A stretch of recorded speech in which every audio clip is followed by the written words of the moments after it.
الحمد لله الحمد لله رب العالمين،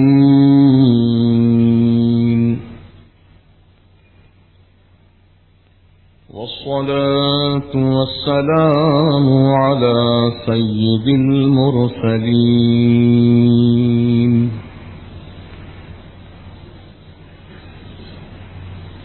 خاتم النبيين أنيس الغريبين،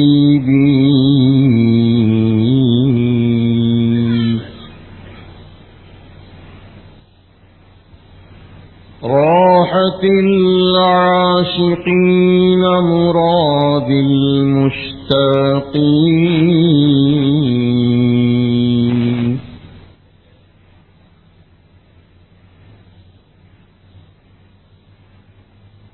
سيد الثقلين نبي الحرمين إمام القبلتين،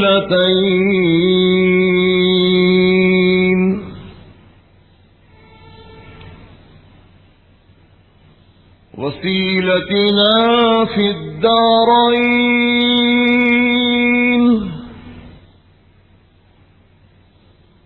جد الحسن والحسين،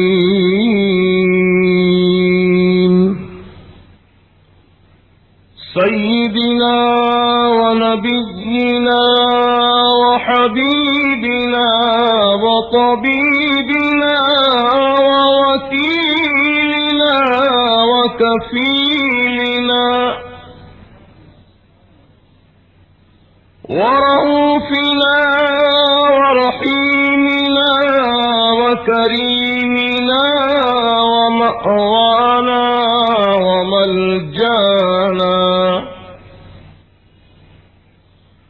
ومولانا محمد وعلى آله الطيبين الطاهرين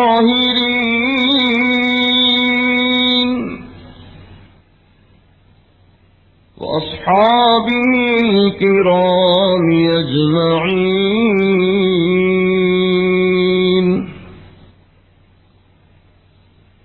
أما بعد، فأعوذ بالله من الشيطان الرجيم.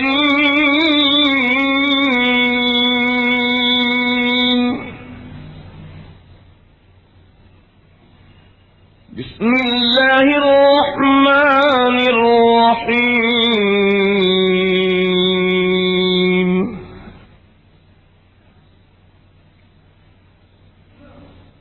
ولا تقولوا لمن يقتل في سبيل الله أموات،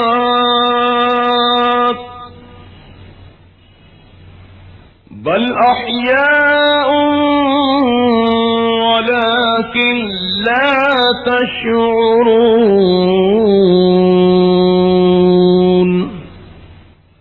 صدق الله العظيم.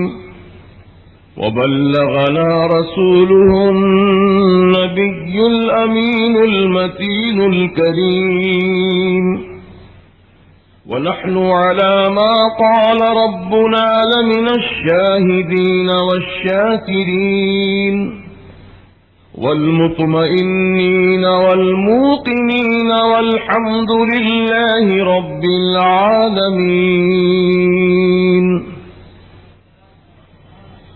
وأفوض أمري إلى الله،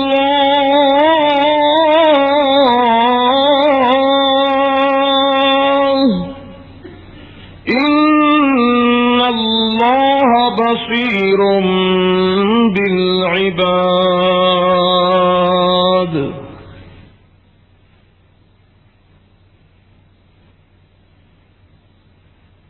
شاہ ہست حسین، بادشاہ ہست حسین، دینست حسین، بی پناہ ہست حسین، سرداد نہ داد دست در دست یزید، حقا کے بنائے لا الہ حسین۔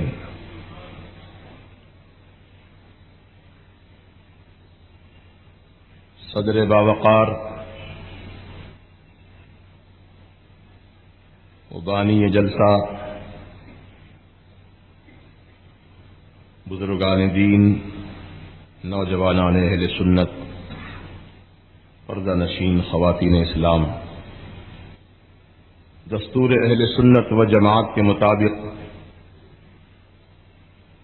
ہم اور آپ عقیدت و محبت کے ساتھ، بھرپور وارفتگی کے ساتھ، کامل توجہ کے ساتھ گنبد خضرا کی طرف لو لگا کر نورانی سنہری جالیوں کا تصور نگاہوں میں بسا کر اس گنبد خضرا میں آرام فرمانے والے آقا و مولا، لمبے لمبے ہاتھوں سے بھیک دینے والے داتا، اللہ کے حبیب، انبیاء کے خطیب، زخم خوردہ انسانیت کے طبیب، حضور پرنور شافعی النشور، بے کسوں کے کس، بے سہاروں کے سہارا، بے بسوں کے بس، بے چاروں کے چارہ، انیس بے کساں، چارہ سازے درد منداں، سیاح لامکاں، نازش ہفت آسماں، عرب کے سورج،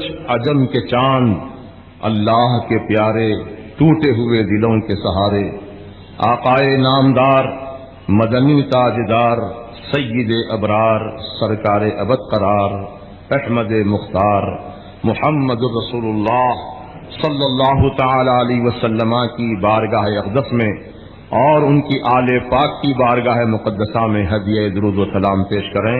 اللہم صلی وسلم وبارک علی سیدنا و شفیعنا وحبیبنا ونبینا ومولانا محمد وعلى آل سیدنا ونبینا ومولانا محمد كما تحب وترضى بأن تصلي عليه صلاة وسلاما عليك يا رسول الله، صلاة وسلاما عليك يا نبي الله، صلاة وسلاما عليك يا حبيب الله، وعلى آلك وأصحابك يا نور الله، صلى الله تعالى عليك وسلم۔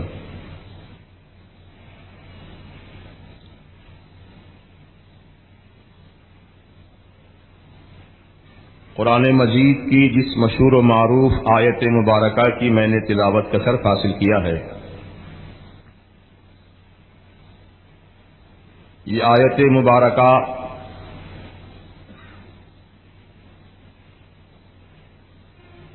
راہ خدا میں جان دینے والوں کے لیے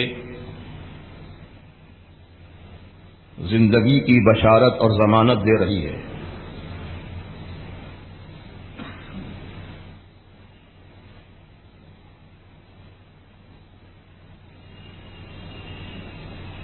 اللہ سبحانہ و تعالی جو قادر مطلق ہے، وہ رب قدیر اپنی قدرت کاملہ کے صدقے میں ان بندوں کو حیات جاویدانی عطا فرماتا ہے جو بندے رضائے الہی کے لیے اپنی جان خدا کی راہ میں قربان کرتے ہیں، اور حقیقت میں وہی زندہ ہیں جن کو اللہ نے زندہ فرمایا، اور حقیقت میں وہ مردہ ہیں جن کو اللہ نے مردہ فرمایا۔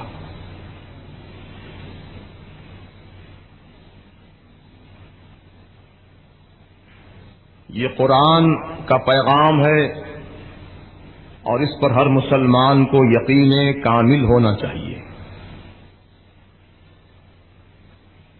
رب تبارک و تعالی نے واضح لفظوں میں ارشاد فرما دیا، وَلَا تَقُولُوا لِمَن يُقْتَلُ فِي سَبِيلِ اللَّهِ أَمْوَاتٌ بَلْ أَحْيَاءٌ وَلَكِن لَّا تَشْعُرُونَ۔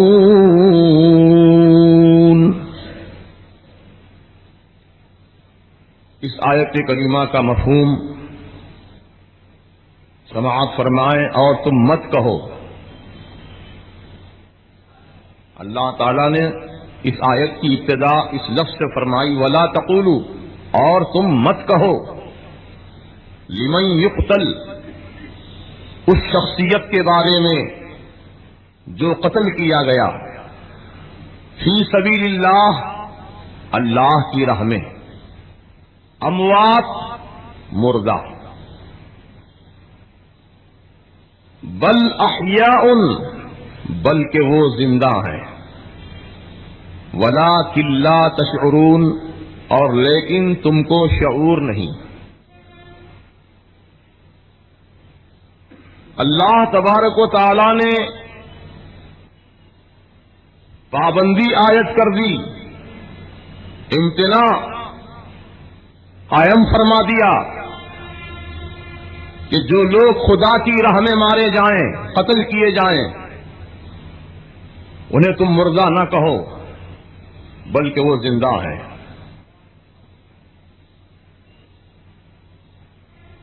اللہ سبحانہ و تعالی نے مردہ کہنے پر پابندی عائد کی، اور قرآن ہی کے اندر ایک آیت اور موجود ہے جس میں یہ اعلان کیا گیا وَلَا تَحْسَبَنَّ الَّذِينَ قُتِلُوا فِي سَبِيلِ اللَّهِ أَمْوَاتًا بَلْ أَحْيَاءٌ عِندَ رَبِّهِمْ يُرْزَقُونَ۔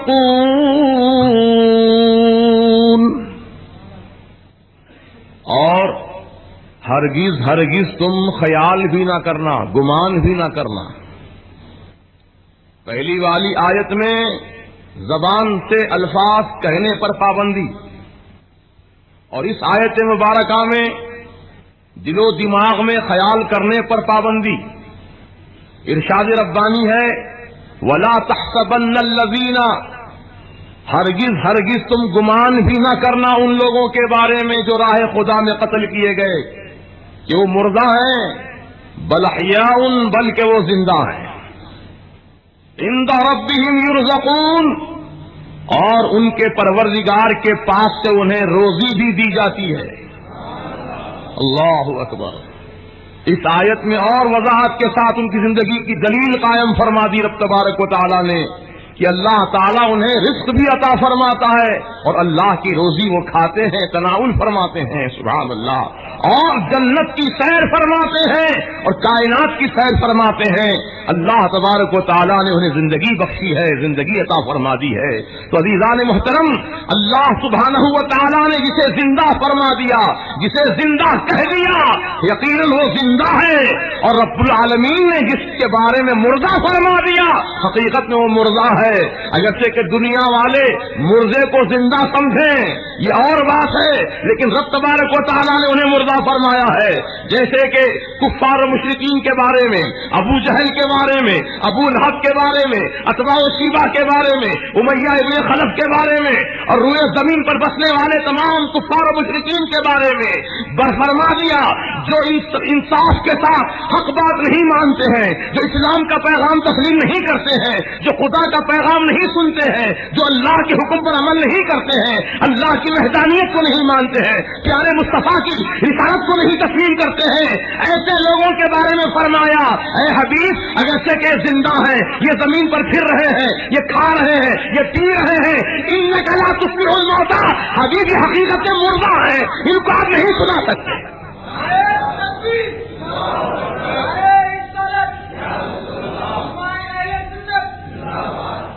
زمین پر چلنے والا کافر مردہ ہے، زمین پر رہ کر زندگی گزارنے والا کافر مردہ ہے، کیونکہ پروردگار عالم نے اپنے حبیب کو تسلی دینے کے لیے فرمایا حبیب آپ ان کفار و مشرکین کو پیغام حق سناتے ہیں، یہ آپ کا پیغام نہیں سنتے ہیں، یہ آپ کی دعوت قبول نہیں کرتے ہیں، آپ رنجیدہ خاطر نہ ہو میرے محبوب، آپ خاطر ملول نہ ہو میرے محبوب، ان کی طرف آپ توجہ نہ فرمائیں کیونکہ یہ مردہ ہے۔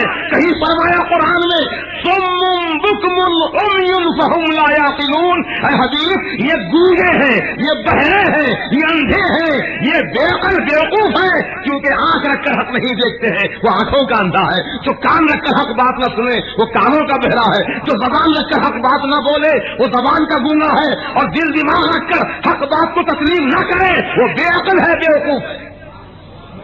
یہ خدا کا پیغام ہے، یہ اللہ کا فرمان ہے، اور یقیناً یہ سچ ہے، حق ہے، ہم سب کا اس پر ایمان کامل ہے۔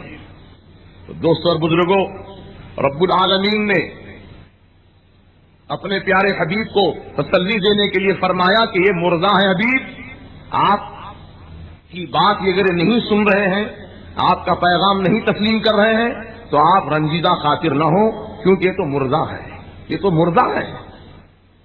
عزیزان محترم، تو زمین پر چلنے والا، زمین پر کھانے پینے والا، زندگی گزارنے والا کافر مردہ، اور خدا کی راہ میں، اللہ کی راہ میں گردن کٹانے والا، جسم کے ٹکڑے ٹکڑے کروانے والا، خون کا آخری خطرہ زمین پر بہا دینے والا، ایسے شخصیت کے بارے میں رب نے فرمایا کہ جو لوگ خدا کی راہ میں قتل کیے جا رہے ہیں، جو لوگ خدا کی راہ میں جان دے رہے ہیں، تم ان کو مردہ نہ کہنا، ان کو مردہ نہ سمجھنا، بلکہ یہ زندہ ہے، یہ زندہ ہے۔ عزیزان محترم، بڑی حیرت کی بات ہے نا، بڑی حیرت کی بات ہے کہ جس کا جسم کٹ گیا زندہ ہے، جس کا گلا کٹ گیا وہ زندہ ہے، جس کے جسم کے ٹکڑے ٹکڑے ہو چکے اللہ فرمایا وہ زندہ ہے۔ تو حقیقت میں اللہ تبارک و تعالیٰ قادر مطلق ہے، وہ جسے چاہے جو چاہے عطا فرما دے، وہ چاہے تو ذرے کو ہمالیہ پہاڑ بنا دے، اور وہ چاہے تو ہمالیہ کو ذرہ بنا دے۔ وہ پروردگار عالم بڑا زبردست طاقت و قوت والا ہے، وہ قدرت والا ہے، وہ جو چاہے کرے، اس کی مرضی میں کسی کو دخل ہے، اس کی مشیت میں کسی کو دخل ہے، اس کی قدرت میں کسی کو دخل ہے۔ ابھی وہ حیرت نہ کرو کیسے زندہ ہے، ارے اللہ نے چاہا تو ان کو زندگی عطا کر دی، اللہ نے چاہا ان کو زندگی عطا فرما دی، اور رب نے فرمایا خبردار خبردار، میری راہ میں شہید ہونے والوں کو تم ہرگز نہ مردہ نہ کہنا، نہ ان کو مردہ خیال کرنا، بلکہ وہ زندہ ہے، اور زندہ کہنا زندہ سمجھنا۔ اب اگر کوئی بدبخت یہ کہے کہ صاحب ٹھیک ہے، میں نہ مردہ کہوں گا نہ مردہ سمجھوں گا، بلکہ اپنی کتاب میں شہیدوں کو مردہ لکھوں گا، لکھا ہے، لکھا بھی ہے، اپنے آپ کو حسین پاک سے نسبت جوڑنے والا، نام کے ساتھ حسینی لکھنے والا ایسا شخص اپنی کتاب میں لکھا ہے کہ شہید مر کر فنا ہو چکے، اگر تم کسی شہید کی قبر کھود کر دیکھو گے تو اس میں ہڈیاں بھی تمہیں نہیں ملیں گی۔ لکھنے والے نے یہاں تک لکھا ہے، تو عزیزان محترم، زبان سے تو نہیں کہا لیکن کتاب میں لکھا، تو ہو سکتا ہے وہ اپنے طور پر یہ سمجھ رہا ہو کہ اللہ تعالیٰ نے کہنے پر اور سمجھنے پر پابندی لگائی ہے، لکھنے پر نہیں ہے نا۔ ہو سکتا ہے تب سوچے کوئی کہ اللہ تعالیٰ نے قرآن میں ولا تقولوا فرمایا، ولا تحسبن فرمایا، نہ کہو، نہ گمان کرو، نہ خیال کرو، لیکن لکھنے کے تعلق سے اللہ نے پابندی نہیں لگائی تو میں لکھوں گا۔ تو عزیزان محترم، یہاں سب اہل علم بیٹھے ہیں، ارباب علم و دانش بیٹھے ہیں، آپ اچھی طرح جانتے ہیں کہ جب کوئی مضمون، کوئی میٹر، کوئی خط آپ لکھنا چاہیں تو لکھنے سے پہلے الفاظ کو سوچنا پڑے گا کہ کیا لکھ رہا ہوں، کیا لکھنے والا ہوں۔ سوچتا پہلے ہے، لکھتا بعد میں ہے آدمی، یہ فطرت ہے انسان کی، تقاضے ہے فطرت کے۔ جب تک سوچے گا نہیں لکھے گا نہیں، تو سوچنا پہلے واقع ہوگا پھر لکھے گا۔ تو جب سوچا اپنے ذہن میں کہ میں مردہ لکھوں گا تو گویا وہ اللہ کے حکم کی خلاف ورزی کیا، سوچ کر کہ میں مردہ لکھوں گا، جبکہ اللہ نے سوچنے پر پابندی لگا دی، گمان کرنے پر پابندی لگا دی، خیال کرنے پر پابندی لگا دی۔ تو پہلے ذہن میں اپنے خیال لایا کہ میں مردہ لکھوں گا، تبھی تو مردہ لکھا کتاب کے اندر۔ تو کہنے دیجئے کہ وہ لکھنے سے پہلے ہی جب وہ سمجھ لیا کہ شہیدان کرام وہ مردہ ہے، خدا کی قسم قرآن کی روشنی میں وہ دائرہ اسلام سے خارج ہو گیا۔ لکھنے سے پہلے ہی وہ خارج ہو گیا، کیونکہ وہ پہلے سوچ لیا تھا کہ میں لکھوں گا، اور جب سوچا تو حکم نافذ ہو گیا اس پر، کفر کا فتویٰ لگ گیا اس کے اوپر، کیونکہ خدا کے حکم کی اس نے خلاف ورزی کی ہے، صحیح حکم کو ٹکرایا ہے، اللہ کے واضح حکم کو انکار کیا ہے، تو اس حکم کی بنیاد پر وہ دائرہ اسلام سے خارج ہے۔ اب چاہے کتنی ہی لمبی داڑھی رکھے، کتنا ہی اونچا پیجامہ پہنے، کتنی ہی نمازیں پڑھ پڑھ کر اپنی پیشانی کو کالی کرے، کوئی فائدہ نہیں، کیونکہ سینے میں ایمان ہی باقی نہیں رہا، سینے میں ایمان ہی نہیں رہا، تو اب اس کی عبادت کس کام کی، اس کے روزے کس کام کے، اس کی عبادت کس کام کی، اس کی زکات و حج کس کام کے، سب منہ پر مار دیے جائیں گے، اکارت کر دیے جائیں گے۔ غور کیجئے مسلمانوں، شیطان لعین کو اللہ تعالیٰ نے اپنی بارگاہ سے مردود کیوں قرار دیا، کس بنیاد پر قرار دیا؟ قرآن کریم کا مطالعہ فرمائیں تو آپ کو یہ بات واضح مل جائے گی کہ رب تعالیٰ نے حکم فرمایا تھا کس کو؟ سارے فرشتوں کو۔ وَإِذْ قُلْنَا لِلْمَلَائِكَةِ اسْجُدُوا لِآدَمَ، اور ہم نے کہا، یعنی اللہ تعالیٰ نے، ہم نے کہا کہ اے فرشتوں سجدہ کرو آدم، اسجدوا لآدم۔ جب اللہ کا حکم ہوا فسجدوا الملائکہ، سارے فرشتے سجدہ کرتے ہیں آدم علیہ السلام کو، الا ابلیس، سوائے ابلیس کے۔ ابلیس سجدہ نہیں کیا، اکڑ کر کھڑا رہا۔ رب نے فرمایا کہ میں نے تجھے حکم دیا تھا سجدہ کرنے کا، تو نے سجدہ کیوں نہیں کیا؟ تو اس نے اللہ تعالیٰ سے حجت کی، اللہ سے حجت کی۔ دیکھو اس کی ہمت کتنی بڑی ہے، کتنا جری ہے، بے باک ہے، وہ اللہ سے حجت کر رہا ہے۔ خلقتنی من نار وخلقتہ من طین، اے میرے رب تو نے مجھ کو آگ سے پیدا کیا اور آدم کو مٹی سے پیدا کیا، اور مولا آگ بلند رہتی ہے، اوپر کو جاتی ہے، اور مٹی پستی میں رہتی ہے، نچلے طبقے میں رہتی ہے۔ بھلا میں اوپر والا، یعنی آگ بلند رہتی ہے، بلندی والا، میں نچلی چیز سے بنائی ہوئی شے کے سامنے کیوں کر سجدہ کروں؟ میں سجدہ نہیں کرتا، ہاں تجھے سجدہ کروں گا۔ اے اللہ تجھے ایک نہیں 1 کروڑ سجدے کروں گا، 1 ارب سجدے کروں گا، زندگی بھر سجدے تجھے کروں گا، لیکن آدم کو سجدہ نہیں کروں گا۔ تو انکار کیا، اور وہ سجدہ آدم علیہ السلام کے لیے جو کرایا گیا وہ سجدہ عبادت کا نہیں تھا بلکہ تعظیمی سجدہ تھا، تعظیم کا سجدہ تھا۔ اللہ نے آدم علیہ السلام کی تعظیم اور ان کی عظمت کو ثابت فرما دیا تمام فرشتوں پر۔ اے فرشتوں تم نے اعتراض کیا تھا نا، یہ آدم کو خلیفہ کیوں بنایا جا رہا ہے، خلافت ہم کو دے، ہم اس کے حقدار ہیں۔ تو اللہ تعالیٰ نے آدم علیہ السلام کو علم کی صفت سے نواز دیا اور تمام فرشتوں پر علم کی ایسا سکہ جما دیا کہ سارے فرشتے پکار اٹھے، قالوا سبحانک لا علم لنا الا ما علمتنا انک انت العلیم الحکیم، اے ہمارے رب بے شک تیری ذات پاک ہے، مولا اتنا ہی ہم جانتے ہیں جتنا تو نے ہم کو سکھایا اور بتایا، بے شک تو زبردست علم والا، حکمت والا ہے۔ تو اللہ تعالیٰ نے فرشتوں پر انسان کی عظمت و فضیلت کو ثابت کرنے کے لیے ہی سجدہ کرنے کا حکم دیا، لیکن ابلیس سجدہ کرنے سے انکار کیا، اور وہ سجدہ در حقیقت تعظیمی سجدہ تھا۔ تو یوں کہنے دو کہ تعظیم سے انکار کیا۔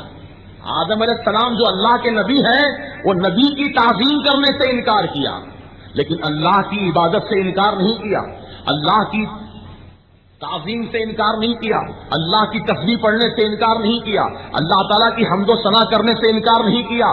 انکار کیا تو بس تعظیم سے انکار کیا۔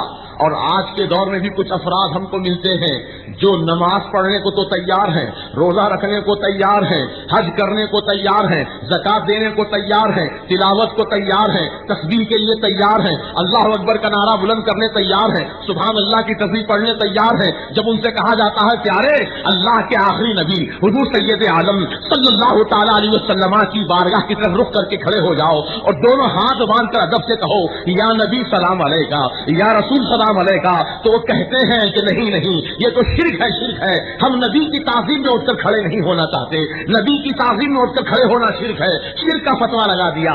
اور عزیزان محترم تعظیم رسول سے انکار کیا، لیکن عبادت سے انکار نہیں ہے، اس کو بھی عبادت سے انکار نہیں ہے، نمازوں سے انکار نہیں ہے، تعظیم رسول سے انکار ہے۔ تو عزیزان محترم انکار کی بنیاد پر یہ پتا چلا کہ شیطان نے بھی انکار کیا تھا تعظیم سے، اور شیطان کے نقش قدم پر چلنے والے بھی تعظیم ہی سے انکار انتظار کر رہے ہیں. تو جو حشر شیطان کا ہوا وہی حشر ان کا بھی ہونے والا ہے. ارے وہ جنت میں رہ کر جب باہر ہو گیا، یہ پہلے ہی سے باہر ہے کہ کب جنت میں جانے والے ہوں گے. اور کیجیے اندر والا جب باہر ہو گیا تو یہ باہر والے کب اندر جائیں گے؟ تو اللہ سبحانہ و تعالی نے حجت قائم فرما دی کہ شیطان نے میرے حکم کی خلاف ورزی کی اور فرمایا فخرج منہا فإنک رجیم، نکل جا جنت سے، تو مردود ہو گیا. تو عزیزان محترم، جب یہ جنت سے نکالا جا رہا تھا تو خاموش نہیں نکلا، بلکہ اللہ تعالیٰ کے سامنے چیلنج کر کے آیا اور کہا کہ اللہ میں تیرے بندوں کو گمراہ کروں گا، تیرے بندوں کو میں گمراہ کروں گا. کبھی سامنے سے آ کر گمراہ کروں گا، کبھی پیچھے سے آ کر گمراہ کروں گا، کبھی دائیں بائیں سے آ کر گمراہ کروں گا، لیکن گمراہ کروں گا. یہ آدم کی وجہ سے میں ذلیل ہوا، یہ آدم کی وجہ سے میں رسوا ہوا، یہ آدم کی وجہ سے میں جہنمی بن گیا، یہ آدم کی وجہ سے لعنت کا توق میرے گلے میں ڈال دیا گیا. اے پروردگار عالم، تیرے عزت و جلال کی قسم ہے، تیرے عزت و جلال کی قسم ہے، یہ آدم کی وجہ سے میں رسوا ہوا ہوں، ذلیل ہوا ہوں. اب آدم کی اولاد کو سکون سے نہیں رہنے دوں گا، بلکہ جس طرح میں جہنمی بن گیا ہوں آدم کی اولاد کو بھی جہنمی بنا کر چھوڑوں گا. تو عزیزو، یہ بدعقیدگی، تعظیم رسول سے انکار، شہدائے کرام کی حیات کا انکار، اہل بیت اطہار کی فضیلت کا انکار، رسول کی محبت کا انکار، در حقیقت وہی لوگ کرتے ہیں جن کو شیطان نے گمراہ کر دیا، جن کو شیطان نے بہکا دیا، اور وہ شیطان کے ساتھی جہنم رسید ہوں گے. اور اللہ تبارک و تعالیٰ کسی پر ظلم نہیں فرماتا. ان اللہ لیس بظلام للعبید، اللہ تعالیٰ کسی بندے پر بھی کھجور کی گٹلی پر جو چھلکا باریک پردہ ہوتا ہے اس پردے کے اتنا بھی اللہ کسی پر ظلم نہیں فرماتا ہے، بلکہ اللہ سب کے ساتھ انصاف فرماتا ہے. تو عزیزان محترم، اللہ تعالیٰ کے فیصلے برحق ہیں، وہ ہو کر رہیں گے. لا تبدیل لکلمات اللہ، لا تبدیل لکلمات اللہ، اللہ کے وعدے بدلنے والے نہیں ہیں. اللہ نے جو وعدہ فرما لیا وہ پورا ہو کر رہے گا. تو بات درمیان میں آ گئی تھی، اس لیے میں نے آپ سے عرض کیا. در حقیقت یہ پیغام دینا چاہتا ہوں کہ اللہ سبحانہ و تعالی نے شہیدوں کو زندگی عطا کرنے کا اعلان کیا قرآن میں. اب شہید دو قسم کے ہوتے ہیں. ایک وہ شہادت ہے جو ظاہری شہادت ہے، جہری شہادت ہے، یعنی گلا کٹے، خون بہے، جسم کو زخم لگے اور وہ اس کی روح قفص عنصری سے پرواز کر جائے. یہ شہادت کی پہلی قسم ہے، اس کو جہری شہادت کہتے ہیں، یعنی ظاہری شہادت. جس طرح نماز بھی دو قسم کی ہے ہماری، فجر کی نماز جہری نماز، مغرب کی نماز جہری نماز، عشاء کی نماز جہری نماز، جمعہ کی نماز جہری نماز، عیدین کی نماز جہری نماز، یعنی اس میں قرآن ظاہر کر کے پڑھا جاتا ہے، قرآن بلند آواز سے پڑھا جاتا ہے اور سارے مقتدی قرآن کی تلاوت کو سنتے ہیں. یہ ظاہری تلاوت ہے جس کو جہری نماز کہا گیا. اور عصر اور ظہر اور عصر کی نماز وہ نماز ہے جس میں قرآن پڑھا جاتا ضرور ہے لیکن آہستہ پڑھا جاتا ہے. آپ کو سنائی نہیں دیتا کیا پڑھا جا رہا ہے، لیکن پڑھا جاتا ہے. امام قرآن ہی کی تلاوت کرتا ہے ظہر اور عصر کی نماز میں بھی، اس لیے اس نماز کو سری نماز کہا گیا. تو مجھے بتاؤ بھائی، جس نماز کی رکعت میں قرآن بلند آواز سے پڑھا جائے وہ تو نماز ہے، اور جس رکعت میں قرآن آہستہ پڑھا جائے کیا وہ نماز نہیں ہے؟ بولیے. یقیناً وہ بھی نماز ہے، وہ بھی نماز ہے. جس میں قرآن بلند آواز سے پڑھا گیا وہ بھی نماز، جس میں آہستہ پڑھا گیا وہ بھی نماز. بات سمجھ میں آ رہی نا آپ کے؟ تو اب اس قاعدے کو ذہن میں رکھو. اب آؤ حقیقت کی طرف. ایک شہادت جہری ہے جس میں ظاہری طور پر گلا کٹتا ہے، خون بہتا ہے، جسم کو زخم لگتے ہیں، تیر لگتے ہیں، بھالے لگتے ہیں، تلواریں چلتی ہیں، اور زخموں سے چور چور ہو کر اللہ کا بندہ اپنی جان کو جان آخری کے حوالے کر دیتا ہے.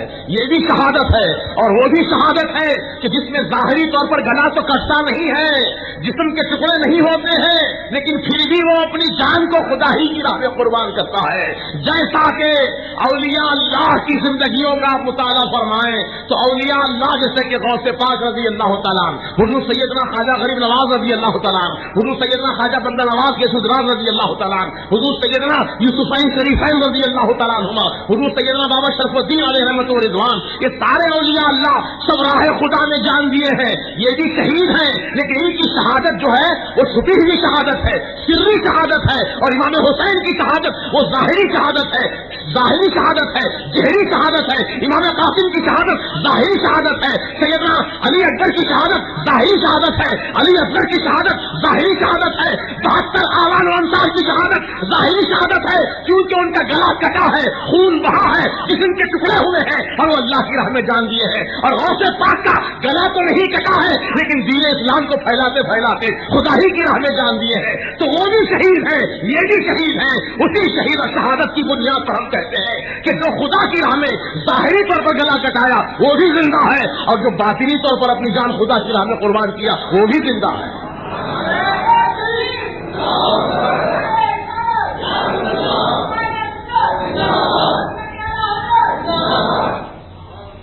اکثر لوگ ایسا ہی دھوکے میں رکھتے ہیں کہ بھائی وہ جو گلا کٹے وہ شہید ہے، وہ زندہ ہے. یہ کہاں زندہ ہے؟ اولیاء اللہ کہاں زندہ ہے؟ اولیاء اللہ کی ساری زندگی خدا کی راہ میں گزری ہے، اللہ کے بندوں کو پیغام حق سناتے سناتے گزری ہے. وہ نائبین مصطفیٰ ہیں، وہ وارثین مصطفیٰ ہیں صلی اللہ تعالیٰ علیہ وسلم، اور ان کی زندگی بھی خدا ہی کی راہ میں گزری ہے. عزیزان محترم، ہندوستان کی سرزمین پر آج اسلام کا جو پرچم بلند نظر آ رہا ہے، اسلام کی شمع روشن نظر آ رہی ہے، اور اسلام کا بول بالا نظر آ رہا ہے، اللہ اکبر کی صدا مسجد کے میناروں سے بلند ہو رہی ہے. یہ کس کا صدقہ ہے؟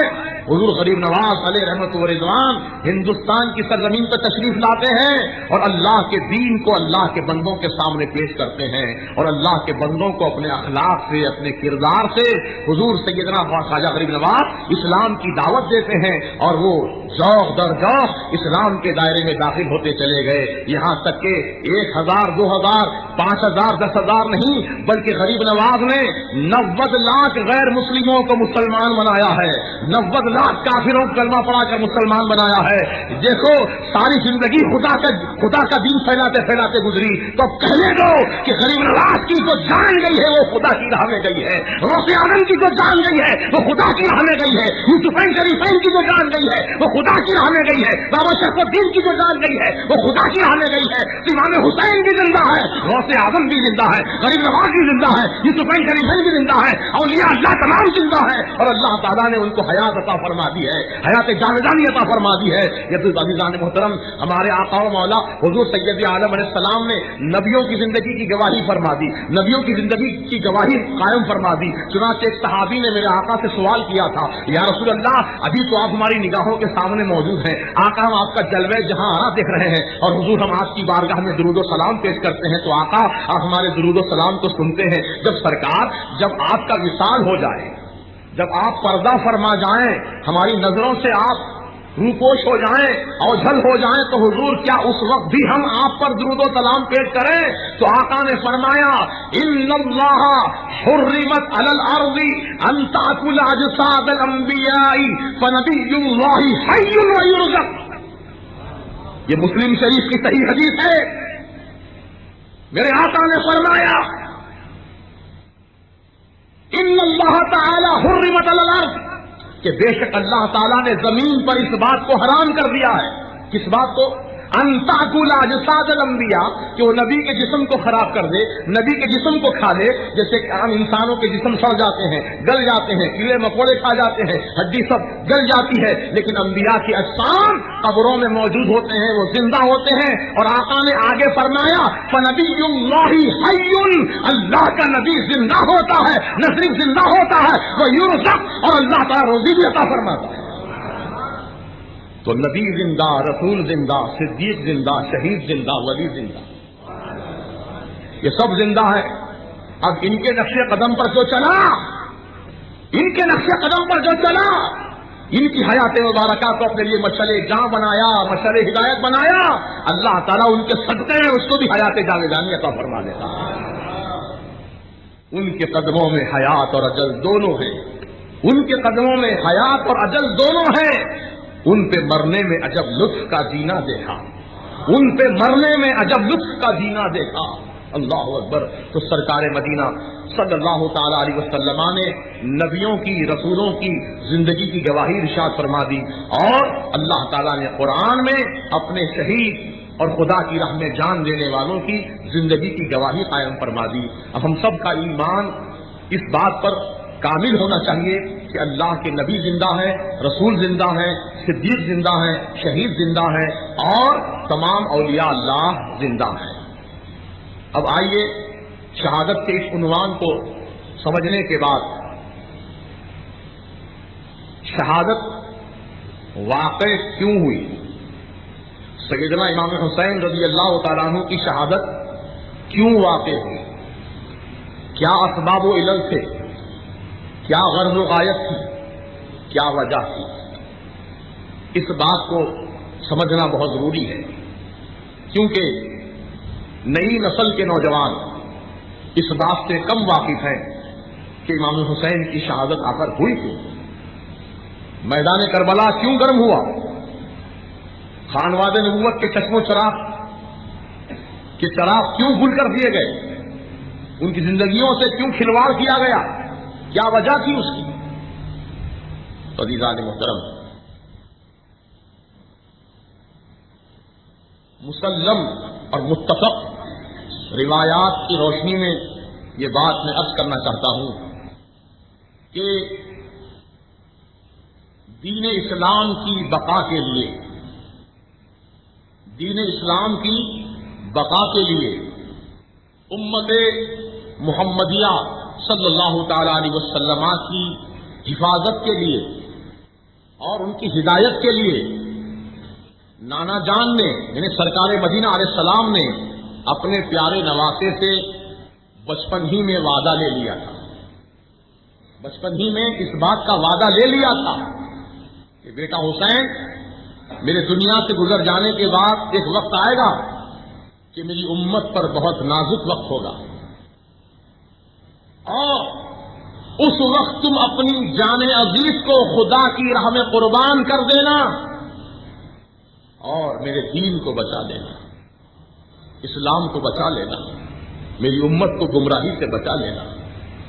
اسی لیے آقا نے اپنی زبان پاک سے ارشاد فرمایا، الحسین منی وانا من حسین،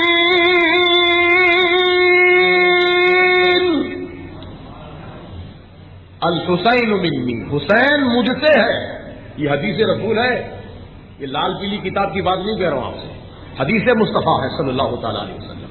الحسین منی، حسین مجھ سے ہے۔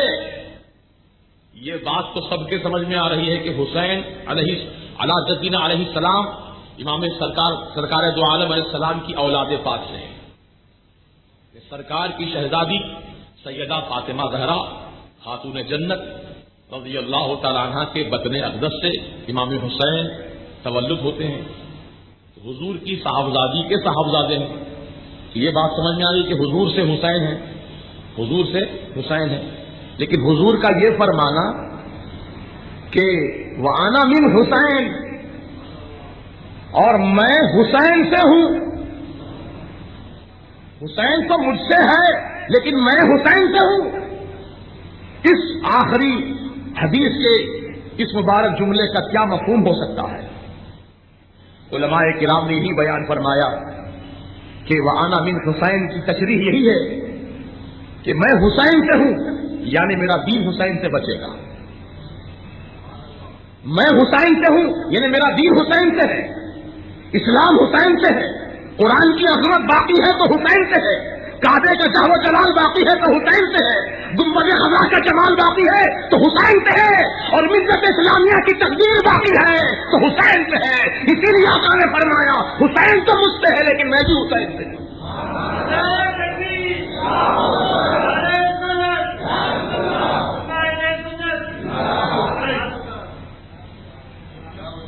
ایک نقطہ سماعت فرما لیں.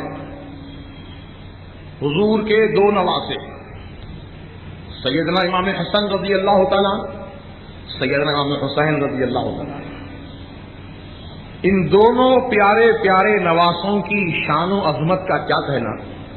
سبحان اللہ.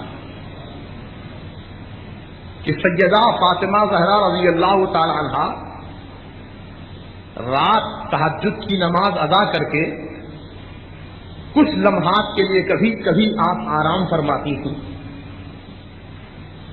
اور اتنے میں حسنین کریمین کے بچپنے کا عالم یہ رات میں نیند سے جاگتے تھے اور یہ رونا چاہتے تھے، اور رب تبارک و تعالی سدرہ نشین جبرائیل امین کو حکم فرماتا تھا کہ جاؤ جبرائیل، میری بندی فاطمہ ابھی مجھ کو یاد کر کے سوئی ہے، اس کی نیند نہ ٹوٹنے پائے. جاؤ جبرائیل، میری بندی فاطمہ کی نیند کھلنے سے پہلے پہلے حسنین کا جھولا جھلا کر انہیں سلا دو محبت کے ساتھ. تو جن کا جھولا جھلانے کے لیے جبرائیل امین آتے تھے ان کی شان و عظمت کا کیا کہنا. اللہ اکبر. سرکار مدینہ راحت قلب و سینہ سید عالم صلی اللہ تعالی علیہ وسلم نے ایک دن اپنے پیارے پیارے نواسے حسین عالی مقام کو اپنے قریب بلایا. امام حسین کا بچپنا تھا، رینگتے ہوئے آئے، سرکار مدینہ کے قریب آئے. میرے آقا نے اپنے پیارے نواسے کے دونوں ہاتھ کی انگلیوں کو تھام لیا اور فرمایا ادنو منی یا حسین، اے حسین مجھ سے اور قریب آ جا، اور قریب آ جا، اور قریب آ جا. یہاں تک کہ امام حسین کے چھوٹے چھوٹے قدم ہیں سرکار کے نورانی سینے اثر پر ہیں، اور حضور علیہ الصلوۃ والسلام اپنے پیارے نواسے کے منہ کو اپنے قریب لیتے ہیں اور اپنی زبان پاک کو حسین عالی مقام کے منہ میں رکھ دیتے ہیں اور دعا فرماتے ہیں اللہ میں حسین سے محبت کرتا ہوں، تو بھی محبت فرما، اور جتنے میرے امتی حسین سے محبت کرنے والے ہوں گے مولا ان محبت کرنے والوں سے بھی تو محبت فرما. وہ کیا عظمت ہے ان کی. سیدنا عمر فاروق رضی اللہ تعالیٰ عنہ نے ایک دن دیکھا کہ سرکار مدینہ کے دوش مبارک پر سوار ہیں امام حسین اور ہاتھوں میں زلفوں کو تھامے ہوئے ہیں. تو سیدنا عمر رضی اللہ تعالیٰ عنہ سرکار کی تعریف کرنے لگے، نعم المرکب، نعم المرکب، نعم المرکب، کیا اچھی سواری ہے، کیا اچھی سواری ہے، کیا اچھی سواری ہے. تو سرکار مدینہ نے اپنے جانثار صحابی سیدنا عمر رضی اللہ عنہ سے فرمایا، یا عمر نعم الراکب، سوار بھی کتنا اچھا ہے.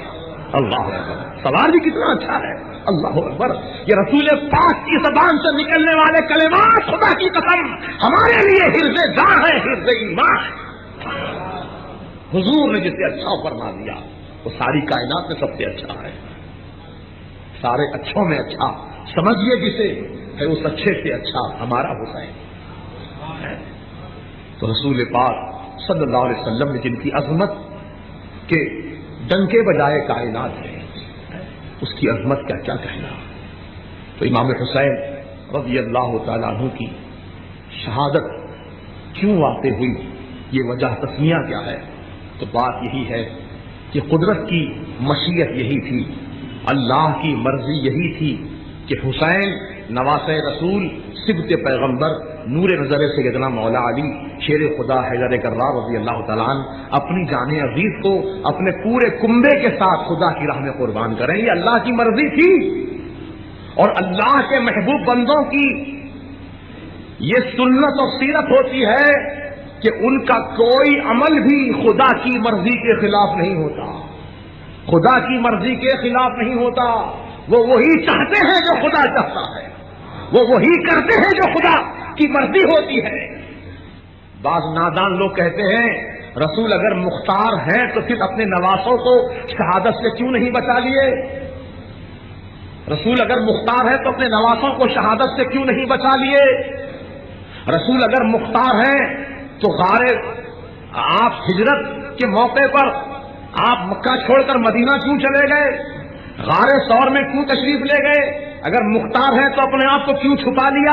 اس قسم کی بےہودہ باتیں کر کے اپنے ایمان کو غارت کرتے ہیں اور اپنی دشمنی کا ثبوت دیتے ہیں عزیزان محترم. لیکن عاشقان رسول، عاشقان اہل بیت کی یہ عادت ہوا کرتی ہے کہ الحمدللہ ہم اپنے آقا و مولا حضور سید عالم علیہ السلام کو یقیناً مالک بھی جانتے ہیں خدا کی عطا سے، مختار بھی جانتے ہیں خدا کی عطا سے، اور ایسے مالک و مختار ہیں کہ اعلیٰ حضرت امام اہل سنت مجدد دین و ملت امام احمد رضا خان فاضل بریلوی علیہ رحمت و رضوان نے قرآن و حدیثی کی روشنی میں ارشاد فرمایا ہے کہ خالق کل نے آپ کو مالک کل بنا دیا، خالق کل نے آپ کو مالک کل بنا دیا. دونوں جہاں ہیں آپ کے قبضہ و اختیار میں، دونوں جہاں ہیں آپ کے قبضہ و اختیار میں. اگر رسول کا اختیار کوئی نہیں مانتا ہے تو یہ اس کی اپنی نظروں کا قصور ہے، یہ اس کی اپنی نظریات کا قصور ہے.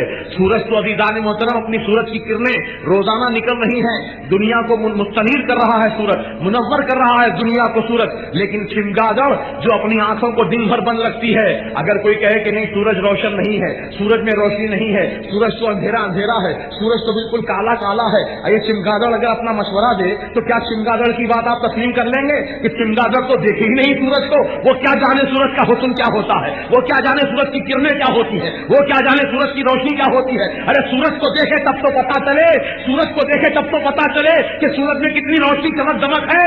لیکن چمگادڑ بیچاری وہ تو اپنی آنکھ بند کی رہتی ہے صبح سے چاند تک، سورج جب ڈوبتا ہے تب اپنی آنکھوں کو کھولتی ہے. تو آج کے دور میں بھی کچھ چمگادڑ کی سورج کو دیکھے تب تو پتا چلے کہ سورج میں کتنی روشنی چمک دمک ہے، لیکن چمگادڑ بیچاری وہ تو اپنی آنکھ بند کی رہتی ہے صبح سے شام تک، سورج جب ڈوبتا ہے تب اپنی آنکھوں کو کھولتی ہے. تو آج کے دور میں بھی کچھ چمگادڑ کی خصلت کے لوگ ہیں جو رسول پاک میرے آقا کی حیات طیبہ کو نہیں دیکھنا چاہتے، تو ان کا اپنا قصور ہے. میرے سرکار تو کل بھی مالک تھے، آج بھی مالک ہے، اور قیامت تک مالک ہے، قیامت کے بعد بھی مالک ہے. وہ خالق کل نے آپ کو مالک کل بنا دیا، دونوں جہاں ہیں آپ کے قبضہ و اختیار میں. اسی لیے اعلیٰ حضرت نے فرمایا ماہ شق گشتہ کی صورت دیکھو، ماہ شق گشتہ کی صورت دیکھو، کانپ کر مہر کی رجعت دیکھو، مصطفیٰ پیارے کی قدرت دیکھو کیسے اعجاز ہوا کرتے ہیں. اللہ اکبر، اختیار رسول کا. اللہ اللہ. ایک دیہات کا شخص آیا، دیہاتی کہنے لگا ہے محمد تم اللہ کے سچے نبی ہو تو ذرا اس درخت کو اپنے پاس تو بلا کر دکھاؤ. لو یہ کوئی بات ہوئی؟ درخت کو اپنے پاس بلاؤ. آپ ساری دنیا کے انسان مل کر کسی درخت کو درخت ایک چھوٹے سے پودے کو جس کی ابھی کوپلیں پھوٹی ہیں اس پودے کو اپنے پاس نہیں بلا سکتے آپ. وہ چل کر آ نہیں سکتا آپ کے پاس. ہاں اسے اٹھا کر لے آئے کوئی تو اور بات ہے، لیکن وہ خود سے چل کر نہیں آ سکتا. لیکن میرے سرکار کے سامنے اس عربی نے آ کر کہا، دیہاتی نے آ کر کہا اگر آپ اللہ کے سچے نبی ہیں تو ذرا اس درخت کو اپنے پاس تو بلائیے. تو میرے آقا نے فرمایا جا تو ہی کہہ دے، جا کر تو ہی کہہ دے، کہنا کہ محمد عربی نے تجھ کو بلایا ہے، محمد عربی نے تجھ کو بلایا ہے. جیسے ہی درخت نے اس عربی کی زبان سے، رسول کی زبان سے نہیں سنا، عربی کی زبان سے سنا، پیغام رسول سنا تو فوراً عمل کیا اور فوراً چلا آیا، جڑوں کو آگے پیچھے کیا، دائیں بائیں جھکا اور زمین کو چیرتا ہوا رسول کے قدموں کے قریب آ گیا. میرے سرکار نے فرمایا دیکھیا تو نے؟ کہا بے شک. اب یہ درخت تو آپ کے پاس آ گیا ہے، جہاں سے آیا تو پھر واپس وہیں بھیج دیجیے. تو میرے آقا نے فرمایا کہ تو کہہ دے اس سے کہ چلا جا اپنے مقام پر جہاں سے تو آیا ہے. وہ درخت پھر واپس وہیں چلا گیا جہاں سے آیا تھا. میرے سرکار کا یہ معجزہ دیکھا، میرے سرکار کا اختیار دیکھا تو عربی قدموں میں گر پڑا اور کہا اشہد ان لا الہ الا اللہ واشہد ان محمد عبدہ ورسولہ. کلمہ پڑھا، اسلام کے دائرے میں داخل ہو گیا. رسول کا اختیار دیکھا، وابستگان مصطفیٰ علیہ السلام کی جماعت میں شامل ہو گیا، سرکار کے غلاموں میں شامل ہو گیا. عزیزان محترم یہ بات میں اس لیے کہنا چاہتا ہوں کہ رسول نے جہاں اپنا اختیار دکھانا تھا دکھایا، رسول نے جہاں اپنا اختیار دکھانا تھا دکھایا.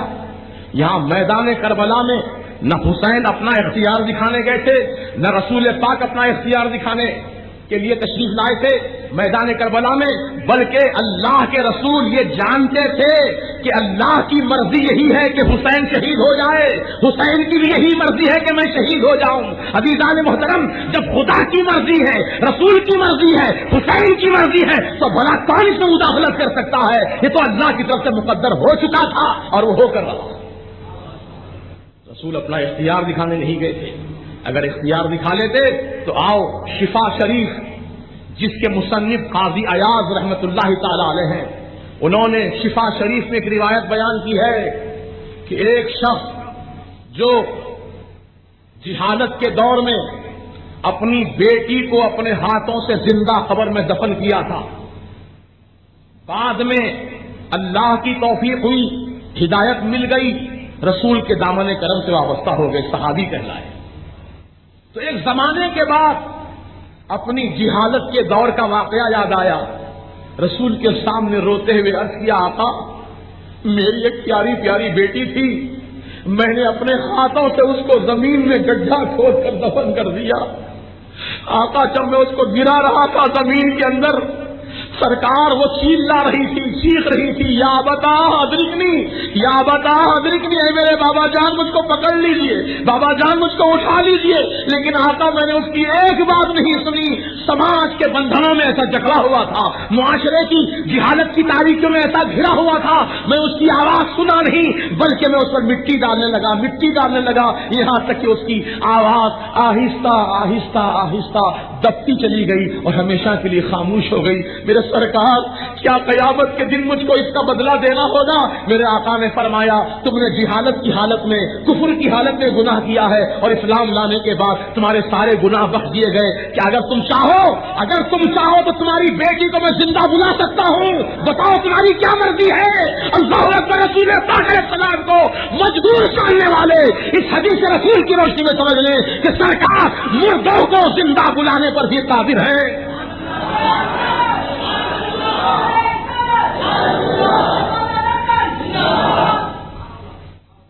خالق کل نے آپ کو مالک کل بنا دیا، دونوں جہاں ہیں آپ کی قبضہ و اختیار۔ تو شہادت کی وجہ کیا تھی؟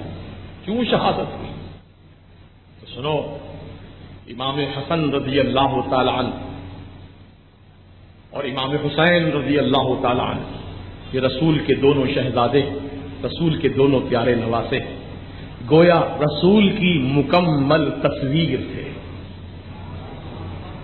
رسول کی مکمل تصویر تھے، یعنی سر مبارک سے لے کر ناف تک اتنا حصہ امام حسن رضی اللہ تعالیٰ عنہ کا سرکار کے بالکل مشابہ تھا، حضور کے بالکل مشابہ، اور نچلا حصہ، بدن کا نچلا حصہ پاؤں تک، پاؤں کے ناخنوں تک امام حسین کا رسول پاک کی طرح تھا۔ گویا ان دونوں شہزادوں کو ایک جگہ جمع کر دیا جائے، ایک شہزادے کے آدھے جسم کو اوپر سے دیکھو تو رسول کی تصویر نظر آئے، اور آدھے جسم کو نیچے دیکھو تو رسول کی تصویر نظر آئے۔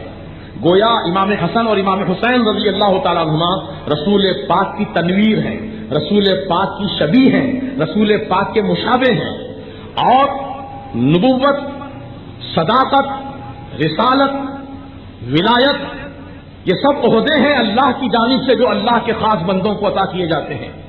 تو ان من جملہ عہدوں کے ایک عہدہ شہادت کا بھی ہے، شہادت کا بھی ایک عہدہ ہے، شہادت کا بھی ایک درجہ ہے جو اللہ کی بارگاہ میں بڑا مقبول ہے۔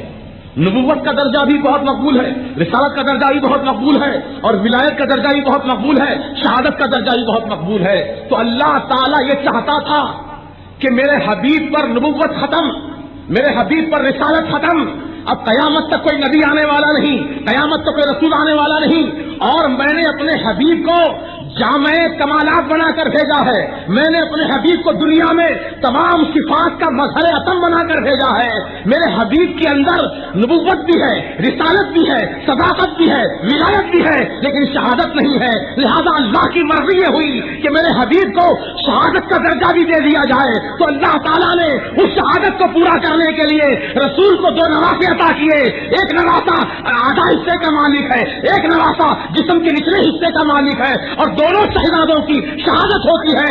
ایک شہزادے امام حسن کو اللہ تعالیٰ سری شہادت عطا کرتا ہے، اور دوسرے شہزادے امام حسین کو جہری شہادت عطا فرماتا ہے، اور دونوں کو جوڑ دیا جائے تو دونوں کی شہادت مکمل ہوئی۔ اور یہ شہادت کا درجہ در حقیقت رسول پاک علیہ الصلوۃ والسلام کو اللہ تعالیٰ نے عطا فرمانا چاہا کہ رسول کے نواسوں سے رسول پاک علیہ الصلوۃ والسلام کو شہادت کا مقام و درجہ بھی حاصل ہو جائے۔ یہ مرضی تھی اللہ کی، یہ مشیت تھی اللہ کی۔ اب اس اللہ کی مرضی کو پورا کرنے کے لیے اللہ تعالیٰ نے اس کے اسباب بنائے، کیونکہ دنیا عالم اسباب ہے۔ یہاں کوئی کام بھی بغیر سبب کے نہیں ہوتا، یہاں کوئی عمل بھی بغیر سبب کے نہیں ہوتا۔ ہر کام کی کوئی نہ کوئی وجہ غرض و غایت ہے، اور سبب کے ذریعے سے کام ہوتا ہے، وسیلے سے کام ہوتا ہے۔ تو اللہ تعالیٰ نے اس کام کو پورا کرنے کے لیے، شہادت کا درجہ عطا کرنے کے لیے ایسے اسباب بنا دیے کہ جس سے امام حسن کی بھی شہادت واقع ہو اور امام حسین کی بھی شہادت واقع ہو۔ تو دوستوں اور بزرگوں، یہ مرضی مولا اور مشیت مولا کی بات ہے۔ اب اس بات کی تقویت میں آپ کو اس واقعے سے دینا چاہتا ہوں کہ سیدنا موسیٰ علیہ السلام کے زمانے میں ایک شخص آ کر سوال کیا اللہ کے نبی سے کہ اللہ تعالی جبار بھی ہے، قہار بھی ہے، اور رحمان و رحیم بھی ہے۔ اللہ تعالی بندوں کو عذاب بھی دیتا ہے اور بندوں پر رحم بھی کرتا ہے، دونوں صفتیں اللہ تعالیٰ کی ہے نا۔ اللہ جبار و قہار بھی، اللہ رحمان و رحیم بھی ہے، لیکن اس شخص کے ذہن میں یہ بات نہیں سما رہی تھی۔ اس کا کہنے کا مطلب یہ تھا کہ اللہ تعالیٰ جب رحمان و رحیم ہے، وہ رحم کرتا ہے اپنے بندوں پر، تو پھر عذاب نہیں دینا چاہیے۔ وہ عذاب کیوں دیتا اپنے بندوں کو؟ وہ جبار و قہار کیوں ہے اپنے بندوں کے لیے؟ اس کو نہیں ہونا چاہیے تھا ایسا، رحمان و رحیم ہی رہتا صرف۔ حالانکہ اس کو کئی انداز سے سمجھایا گیا، لیکن اس کے دماغ میں بات نہیں بیٹھ پا رہی تھی۔ اللہ جبار کیوں ہے، قہار کیوں ہے، رحمان کیوں ہے، رحیم کیوں ہے، یہ علمی باتوں کو سمجھنے کے لیے اس کا دل دماغ تیار نہیں تھا۔ تو اللہ تعالیٰ نے اپنے پیغمبر، اپنے نبی موسیٰ علیہ السلام سے فرمایا کہ اے موسیٰ، تمہارے ہاتھ کی ہتھیلی میں جو بیضا نما نور چمکتا ہے، جس کو ید بیضا کہتے ہیں، اپنا ہاتھ اپنے بغل کے اندر رکھو، پھر اپنا ہاتھ اس کے سامنے پیش کر دو، ہم سمجھا دیں گے اس کو کہ ہم جبار و قہار کیوں ہیں اور رحمان و رحیم کیوں ہیں۔ یہ موسیٰ علیہ السلام کے زمانے کا واقعہ ہے، اس کو ذہن میں رکھیے گا۔ ابھی سرکار ابھی ہمارے نہیں آئے دنیا میں، نہ سیدہ فاطمہ زہرا پیدا ہوئی دنیا میں، نہ ان کے شہزادے پیدا ہوئے دنیا میں، ان کی آمد سے بہت پہلے کا یہ واقعہ ہے۔ جب موسیٰ علیہ السلام نے اپنا ہاتھ اس بندے کے سامنے، اس امتی کے سامنے پیش کر دیا، تو اللہ تعالیٰ نے اس روشنی میں ایک منظر دکھایا اس کو۔ کیا منظر تھا؟ ایک نہر بہ رہی ہے اور نہر کے کنارے ایک بڑا میدان ہے، اور اس میدان کے ایک حصے پر 22,000 کا لشکر جرار ہے، اور دوسرے کنارے پر 72 آدمیوں کا مختصر سا قافلہ ہے۔ ادھر 22,000 کا لشکر، ادھر 72 نفوس قدسیہ۔ ان 72 میں بوڑھے بھی ہیں، جوان بھی ہیں، بچے بھی ہیں، کمزور بھی ہیں، پیدل سوار ہیں، گھوڑوں پر سوار ہیں، یعنی مختلف نوعیتوں کے لوگ ہیں۔ اور ادھر سارے کے سارے گھوڑوں پر سوار ہیں، جن کے پشت پر نیزے لٹکے ہوئے ہیں، جن کی کمر پر تلواریں بھالے لٹکے ہوئے ہیں۔ وہ سارا منظر دیکھ رہا ہے اس ہاتھ کی ہتھیلی میں موسیٰ علیہ السلام کی۔ یہاں تک کہ جنگ شروع ہوتی ہے کہ 22,000 کا لشکر جرار ان 72 نفوس قدسیہ پر حملہ کرتا ہے، اور یہ سارے معاملات، یہ سارے واقعات جو کربلا کے میدان میں ہونے والے تھے، اللہ نے ان سارے واقعات کو ہاتھ کی ہتھیلی میں موسیٰ علیہ السلام کی دکھا دیا۔ اس بندے نے دیکھا جو اب تک ماننے کو تیار نہیں تھا کہ اللہ جبار کیوں ہے، اللہ قہار کیوں ہے، اللہ رحمان الرحیم کیوں ہے، ماننے کو تیار نہیں تھا۔ لاکھ دلیلیں دے رہے ہیں اس کو، لاکھ سمجھا رہے ہیں، لیکن ماننے کو تیار نہیں تھا۔ جب کربلا کا واقعہ دیکھا، کربلا کا منظر دیکھا موسیٰ علیہ السلام کے اس نورانی روشنی میں، تو پکار اٹھا کہ مولا، یہ 22,000 کا لشکر جرار کتنا ظالم ہے، جو ان بھوکے پیاسے 72 نفوس قدسیہ پر حملہ کر رہا ہے، ان کے بچوں کو ان کی نگاہوں کے سامنے گلے کاٹ رہا ہے، 6 مہینے کے بچے کو شہید کر دیا، 18 سال کے جوان کڑیل نوجوان کو شہید کر دیا، 17 سالہ امام قاسم کو شہید کر دیا۔ مولا یہ ظالم کتنے نافکار ہیں کہ ان کے دل میں ذرا بھی رحم کا مادہ نہیں ہے، نہ چھوٹوں کا خیال، نہ جوانوں کا خیال، نہ عورتوں کا خیال، نہ بوڑھوں کا خیال۔ مولا بے شک ان ظالموں کو تو عذاب میں مبتلا کر دے، اپنی جباریت اور اپنی قہاریت کا جلوہ دکھا دے، اور جو یہ 72 نفوس قدسیہ جو تیری محبت میں جان قربان کر رہے ہیں، ان پہ تو رحم و کرم فرما دے، ان پہ رحم و کرم فرما دے۔ تو سمجھ میں آ گئی بات بندے کے کہ اللہ جبار کیوں ہے، اللہ قہار کیوں ہے، اللہ رحمان کیوں ہے، اللہ رحیم کیوں ہے۔ کربلا کا واقعہ دکھا کر اللہ نے سمجھایا اپنے بندے کو کہ ظالموں کے لیے اللہ جبار و قہار ہے اور مظلوموں کے لیے اللہ رحمان و رحیم ہے۔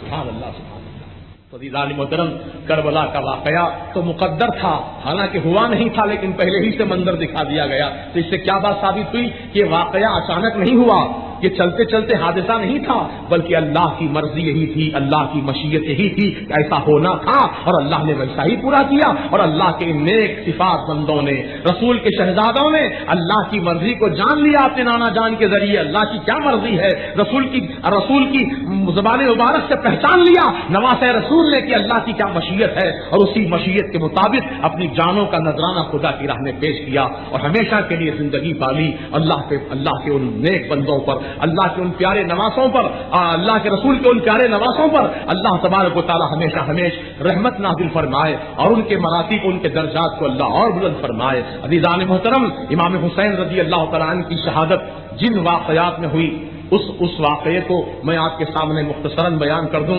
کیونکہ انشاءاللہ آنے والے دنوں میں بھی آپ کو مزید جلسے سننا ہے، شہادت ہی کے عنوان پر سننا ہے، اس لیے آپ کا ذوق و شوق باقی رہے، آپ کے دل میں تڑپ باقی رہے، اور شہادت امام حسین رضی اللہ عنہ کے واقعات اور دیگر حضرات کی شہادت کے واقعات کو آپ تفصیلی طور پر علماء کرام کی زبانوں سے سنیں گے، اور انشاءاللہ آپ کا ایمان تر و تازہ ہوتا جائے گا، محبت اہل بیت میں اضافہ ہوتا جائے گا، عقیدت میں اضافہ ہوتا جائے گا۔ تو آج میں چاہتا ہوں کہ امام حسین رضی اللہ عنہ کی شہادت سے متعلق ایک واقعہ عرض کر دوں۔ امام حسین علی مقام رضی اللہ تعالیٰ عنہ کربلا کی دھرتی پر تشریف فرما ہے۔ 7 محرم کی تاریخ سے آپ پر نہر فرات کا پانی بند کر دیا گیا، یعنی شہادت سے ٹھیک 3 دن قبل نہر فرات کا پانی یزیدیوں نے بند کر دیا، اور اعلان کیا کہ اس نہر فرات کا پانی جانور پی سکتے ہیں، چرند پرند پی سکتے ہیں، لیکن رسول کے شہزادے نہیں پی سکتے ہیں۔ کیسے ظالم نافکار ہے۔ عزیزان محترم، ہم جانور کو بھی ذبح کرتے ہیں کسی بھی موقع پر، چاہے وہ عید قربان کا معاملہ ہو، یا شادی بیاہ کا معاملہ ہو، عقیقے کا معاملہ ہو، یا روزانہ اپنے استعمال کے لیے جانور کو ذبح کرتے ہیں۔ تو جانور کو ذبح کرنے سے پہلے 3 مرتبہ اس کو پانی پلاتے ہیں۔ پانی پلانے کے بعد، اس کا حلق بھگو دینے کے بعد، اس کی پیاس بجھا دینے کے بعد ہم جانور کو اللہ کا نام لے کر اللہ ہی کی راہ میں ذبح کرتے ہیں۔ یہ ذبح کرنے کے اصول و ضوابط ہیں، لیکن ان ظالم یزیدیوں کا معاملہ یہ تھا کہ انہوں نے امام حسین کے گلے کو ذبح تو کیا، لیکن 3 دن تک پیاسا رکھ کر ذبح کیا، 3 دن تک بھوکا رکھ کر ذبح کیا، لیکن امام حسین کی زبان پر نہ کوئی شکایت کا لفظ آیا، نہ کبھی آپ نے اللہ کے سامنے شکوہ کیا کہ مولا اس طرح کا عمل میرے ساتھ کیوں ہو رہا ہے، میں نے کیا قصور کیا تھا، میں نے کیا غلطی کی تھی، میں نے کیا خطا کی تھی کہ مولا تو مجھ پر ظالموں کو مسلط کر دیا جو میرے خون کے پیاسے ہیں، مجھ کو ذبح کرنا چاہتے ہیں، مولا ان ظالموں سے مجھ کو نجات دے دے۔ ایسا نہیں فرمایا امام حسین نے، بلکہ فرمایا اے کوفے والو، دیکھو میں تمہاری ہی دعوت پر یہاں آیا ہوں، تمہارے ہی بلانے پر یہاں آیا ہوں، تم لوگ یہ چاہتے تھے کہ میں تمہارے پاس آؤں اور تم مجھ کو اپنا خلیفہ مانو، لیکن تم یہاں آنے کے بعد، میرے آنے کے بعد تم نے اپنا وعدہ وفا نہ کیا اور بے وفائی کی تم نے میرے ساتھ، اور اب تم سب کہتے ہو کہ یزید کو اپنا خلیفہ مان لو۔ سنو سنو، یزید کو میں خلیفہ مان لیتا اگر وہ شریعت کا پابند ہوتا، یزید کو میں خلیفہ تسلیم کر لیتا اگر وہ سنت رسول کا پابند ہوتا، میں یزید کو خلیفہ مان لیتا اگر وہ شریعت محمدیہ کا پابند ہوتا، اللہ کے قانون کا احترام کرنے والا ہوتا، وہ متقی پرہیزگار اگر ہوتا تو میں سر آنکھوں پر اس کو قبول کرتا، لیکن چونکہ وہ کھلم کھلا شریعت مصطفیٰ کی خلاف ورزی کرتا ہے، اللہ کے قانون کو توڑتا ہے، اور اللہ تعالیٰ نے جن چیزوں کو حرام کیا ہے اس کو حلال کہتا ہے، اللہ نے جن چیزوں کو حرام کیا ہے اس کو حلال کہتا ہے، اور اللہ تعالیٰ نے جن سے رشتہ حرام کیا، جیسے کہ خالہ سے رشتہ حرام، سگی خالہ سے رشتہ حرام، سگی پھوپھی سے رشتہ حرام، تو اللہ تعالیٰ نے ان رشتوں کو حرام کیا، لیکن یزید ناپکار ان رشتوں کو جو ہے حلال کہہ رہا تھا، ان سے شادی بیاہ کروا رہا تھا، اور اپنی موجودگی میں اپنے سامنے کروا رہا تھا۔ جب یہ ساری خرابیاں اس کے اندر دیکھی امام حسین نے تو فرمایا حسین اپنا سر تو کٹا سکتا ہے لیکن یزید کے ہاتھ میں ہاتھ دے کر یزید کو خلیفہ نہیں مان سکتا۔ یہی اصول، یہی ضابطہ اتنا پسند تھا امام حسین کو، اتنا پسند تھا امام حسین کو کہ اپنی جان سے زیادہ محبوب تھا یہ اصول، یہ ضابطہ، یہ اصول، یہ قانون، کہ آپ نے اسی اصول و ضابطے کی حفاظت کے لیے اپنی جان عزیز کو، قیمتی جان کو آپ نے اپنی مولا کی راہ میں قربانی کے لیے پیش فرما دیا۔ دوستو اور بزرگوں، ہر انسان کو کچھ نہ کچھ اصول پسند ہوتے ہیں۔ مثلا کوئی آدمی یہ چاہتا ہے کہ میری جائیداد پر اگر کوئی شخص بری نظر ڈالے تو میں اس کی جان لے لوں گا لیکن میں اپنی جائیداد پر آنچ نہیں آنے دوں گا۔ کسی کو اپنا کاروبار بڑا عزیز ہوتا ہے اور اگر کوئی کاروبار پر بری نظر ڈالے تو آپ کے دل میں ضابطہ موجود ہے کہ اگر کوئی میرے کاروبار کو خراب کرنا چاہے تو میں اس کی جان لے لوں گا لیکن اپنے کاروبار کو خراب نہیں ہونے دوں گا۔ یہ اصول و ضابطے آپ کے اپنے بنائے ہوئے ہیں، جو آپ کے اپنے پسندیدہ اصول ہیں، آپ کے اپنے پسندیدہ ضابطے ہیں، لیکن امام حسین نے جو اصول و ضابطہ پسند کیا تھا اپنی ذاتیت کے لیے نہیں، اپنے مفادات کے لیے نہیں، اپنی جائیداد کے لیے نہیں، تخت و تاج کی محبت میں نہیں، خلافت کی محبت میں نہیں، بلکہ امام حسین نے یہ اصول و ضابطہ پسند کیا کہ میرے مولا کے دین کو اگر کوئی برباد کرنا چاہے تو میں برباد ہو جاؤں گا لیکن دین مصطفیٰ کو برباد نہیں ہونے دوں گا۔ اگر کوئی اللہ کے قانون کو کاٹنا چاہے تو میں اپنے بازوؤں کو کٹا دوں گا لیکن اللہ کے قانون کو کٹنے نہیں دوں گا، شریعت مصطفیٰ کو برباد نہیں ہونے دوں گا۔ یہ اصول اتنا پسند تھا امام حسین کو، اسی اصول و ضابطے کو آپ نے اپنی جان سے زیادہ محبوب رکھا اور اسی اصول و ضابطے کی روشنی میں آپ نے اپنی جان کو قربان کیا خدا کی راہ میں۔ اور امام حسین نے سر فرما دیا تھا کہ میں سر تو کٹا سکتا ہوں لیکن اپنا ہاتھ یزید کے ہاتھ میں نہیں دے سکتا۔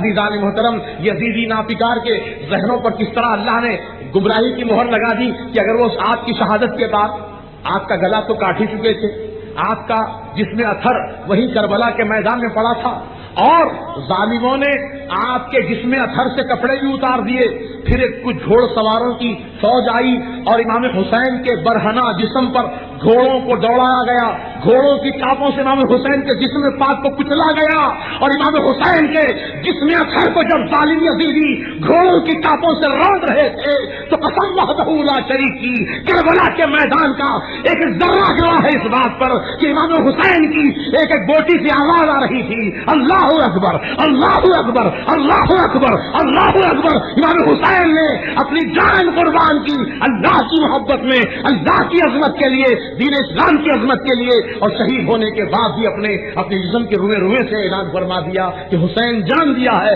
تو اللہ اکبر کی محبت میں دیا ہے، اللہ کی محبت میں دیا ہے، دین کی محبت میں دیا ہے، شریعت کی محبت میں دیا ہے، قرآن کی محبت میں دیا ہے، کعبے کی محبت میں دیا ہے، رسول پاک کی محبت میں دیا ہے۔ امام حسین نے اپنے کردار سے ثابت کر کے دکھا دیا اور آپ کا سر کاٹا گیا اور کاٹنے کے بعد ظالموں نے آپ کے سر کو نیزے میں چبھو کر اٹھا دیا۔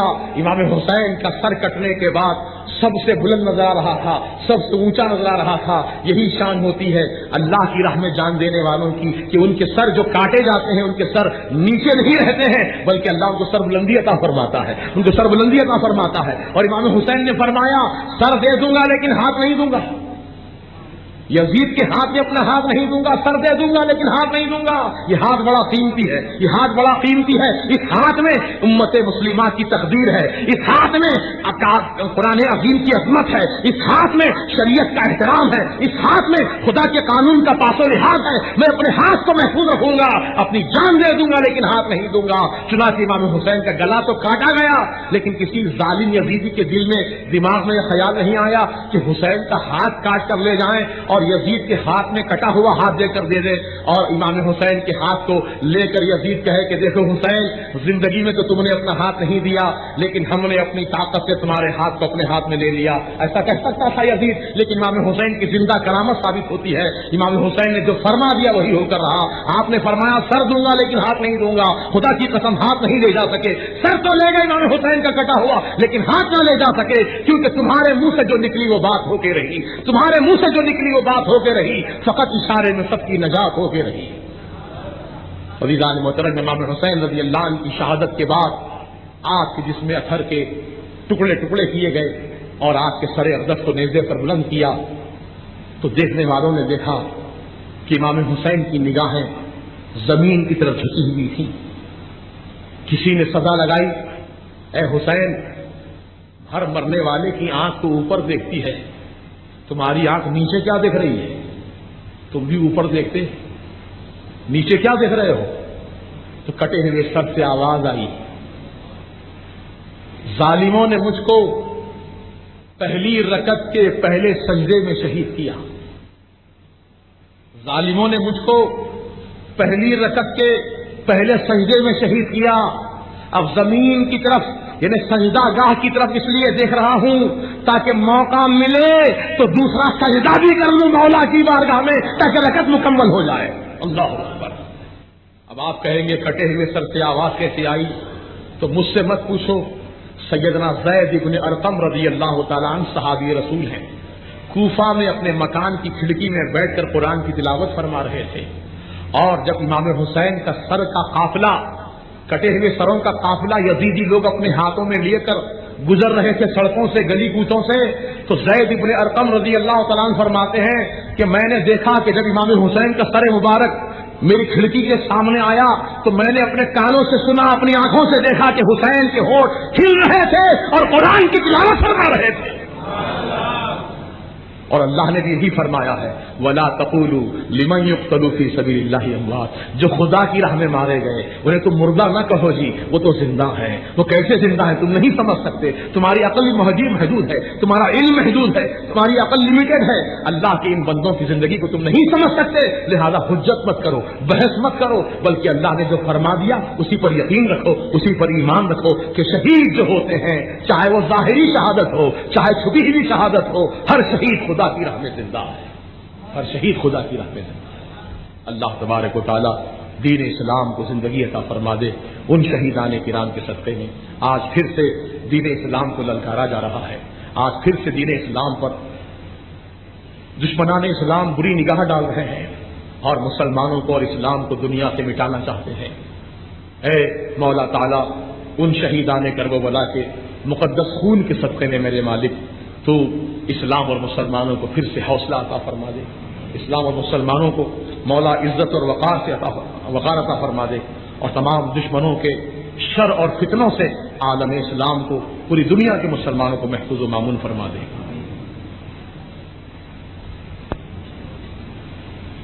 یہ سوالات ایسے بہت سے سوالات ہیں.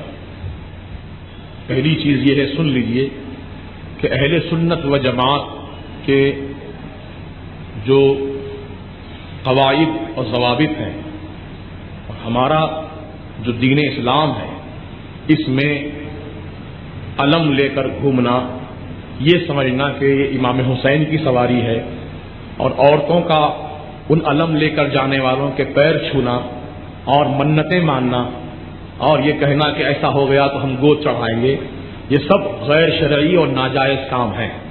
اسلام میں اس کی کوئی حقیقت نہیں، اس کی کوئی اصلیت نہیں. عزیزان محترم، منت مانی جا سکتی ہے، لیکن وہ اس طرح مانی جا سکتی ہے کہ اللہ اگر تو میرا یہ کام فرما دے، میرا یہ ارادہ پورا ہو جائے تو میں 10 رکعت نفل نماز پڑھوں گا، 100 رکعت نفل نماز پڑھوں گا، 10 دن کے روزے رکھوں گا، یا قرآن کی تلاوت کروں گا، یا حج کروں گا، یا عمرہ کروں گا، عبادت کے تعلق سے، یا کسی غریب کو کھانا کھلا دوں گا، محتاجوں کو مدد کر دوں گا. اس قسم سے منت مان سکتے ہیں، یہ منت جائز ہے. لیکن ایسی منتیں کہ گود چڑھاؤں گی، میرا یہ کام پورا ہو گیا تو امام حسین کی سواری جب آئے گی تو گود چڑھاؤں گی. پہلی چیز کہ امام حسین رضی اللہ تعالیٰ عنہ کی سواری کسی بدبودار غیر شرعی رہنے والے یا شرعی رہنے والے شخصیت کے جسم پر کسی بھی بزرگان دین کی سواری نہیں آتی. یہ بات ذہن میں رکھو آپ. اولیاء اللہ کو، انبیاء کو، مرسلین کو اور شہیدان کرام کو اگر آنا ہے تو وہ خود اپنی جسم اور روح کے ساتھ آ سکتے ہیں، لیکن کسی کے آنگ پر، کسی کے جسم پر آنا یا علم کی جھٹی پر یہ سمجھنا کہ اس پر امام حسین آئے ہوئے ہیں، یہ سب غیر شرعی باتیں ہیں. اسلام سے، دین سے اس کا کوئی تعلق نہیں ہے. الحمدللہ حیدرآباد میں اب ہمارے بہت حد تک ماحول سدھر گیا ہے. پہلے کے بنسبت ہم بچپن میں دیکھتے تھے، اس وقت کے ماحول کو دیکھنے کے بعد آج کے ماحول کو دیکھ رہے ہیں تو کافی حد تک سدھار آ گیا ہے. پھر بھی عورتوں میں بعض جہالت کی باتیں ہیں. اللہ تعالیٰ ان میری ماں بہنوں کو بھی توفیق رفیق عطا فرمائے اور ایسی باتوں سے پرہیز کریں جس کا دین اسلام سے کوئی تعلق نہیں ہے. اور ہم کو غم حسین تو منانا ہے، لیکن کس طرح منانا ہے؟ کالے کپڑے پہن کر، ماتم کر کے، ہائے وائے کر کے، ننگے سر گھومتے، ننگے پاؤں گھوم کر، یا سڑکوں پر گلی کوچوں میں میلے ٹھیلوں میں جا کر غم حسین نہیں منایا جاتا ہے، بلکہ غم حسین منانے کا طریقہ یہ ہے کہ آپ 9 محرم کو، 10 محرم کو روزہ رکھیے اور 10 محرم کے دن اپنے گھر میں کھچڑا بنائیے، شربت بنائیے اور جو اللہ نے آپ کو دیا ہے حسب حیثیت اچھی اچھی غذائیں تیار کیجیے اور اپنے بال بچوں کو کھلائیے، اہل و عیال کو کھلائیے، دوست احباب کو کھلائیے، غریب و محتاجوں کو کھلائیے، قرآن کی تلاوت کیجیے، نوافل کی کثرت کیجیے. اس کا ثواب امام حسین کی روح پاک کو پہنچائیے، شہیدان کربلا کو پہنچائیے. یہ ہے غم حسین منانے کا صحیح طریقہ. یہ کالے کپڑے پہن کر ماتم کرنا یہ غم حسین کی کوئی دلیل نہیں ہے، غم حسین کی کوئی شرعی حیثیت نہیں ہے. بہرحال میں آپ تمامی حضرات سے اور خصوصاً نوجوانوں سے گزارش کرتا ہوں کہ وہ میلے ٹھیلوں میں گھومنے سے پرہیز کریں اور وہ روزانہ اللہ کی عبادت بھی کریں. اور خصوصاً یہ محرم کی جب 10 تاریخ آتی ہے، یہ عاشورے کا دن بڑی اہمیت کا دن ہوتا ہے. اس دن میں آپ خصوصی عبادت کریں، خصوصی روزہ رکھیں اور خصوصی نوافل پڑھیں. اور اس دن کی خصوصی دعا بھی ہے عاشورے کی دعا. وہ دعا پڑھنے کے تعلق سے بتایا گیا کہ عاشورے کے دن جو وہ دعا کو پڑھ لے گا پھر وہ سال بھر تک، یعنی وہ پھر عاشورے کا دن آنے تک اللہ تعالیٰ اس کو زندہ رکھے گا. انہیں گویا زندگی کی ضمانت اور گارنٹی اس کو مل گئی جو عاشورے کے دن وہ دعائے عاشورہ پڑھ لیتا ہے. اس کا طریقہ یہ ہے 2 رکعت نفل نماز پڑھنا ہے پہلے، اس کے بعد وہ عاشورے کی دعا ہے، بہت لمبی دعا ہے، اکثر پنسوروں میں وہ مطبوعہ ہے، چھپی ہوئی ہے، آپ اس دعا کو دیکھ کر پڑھ سکتے ہیں. اللہ تعالیٰ مجھ کو اور آپ سب کو توفیق رفیق عطا فرمائے. درود پاک پڑھ لیجیے. اللہم صلی علی سیدنا نبینا مولانا محمد ماجد الجود والکرم وآلہ وبارک وسلم صلاۃ و سلام علیک سیدی یا حبیبی یا رسول اللہ صلی اللہ تعالی علیہ وسلم. حضرات گرامی، یوں تو اس تعلق سے بہت ساری باتیں ہیں، لیکن جو اہمیت کی حامل باتیں تھیں میں نے آپ کے سامنے بیان کر دی ہیں. انشاءاللہ ان باتوں پر آپ عمل کیجئے اور اپنے بھائیوں کو بھی پیغام پہنچائیے. اللہ تعالیٰ مجھ بولنے والے کو اور آپ تمامی سننے والوں کو